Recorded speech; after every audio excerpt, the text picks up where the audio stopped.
Yeah, absolutely. You know, we were coming into it thinking it was going to be a game, thinking they were going to be a good team and that we were going to have to perform. And, you know, it was a test for Monday. You know, we got a big game coming up Monday against Manheim Township. And, yeah, today was a really big test. Oh, absolutely. Our defense has been great. I'm so thankful to have such a great defense in front of me. You know, Chase Perazzi, Gage Barber, Evan Portray, you know, everyone, Jake Klecko, everyone that's in front of me, I completely trust. And I'm completely thankful they're in front of me. What have you made so far of the new head coaching change? I mean, what's been different? What do you like? Oh, Coach Mullen's been great. He's real up-tempo, real excitable. You know, he's great. He gets us up for every game, every practice. I like his up-tempo style, you know, as far as the clear, pushing it. He wants the defense to be offensive mindseted, and you know, I love his up-tempo mindset. Well, what do you make for Monday? Monday, it's going to be a good game.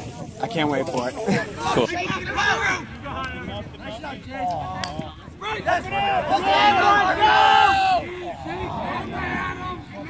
go!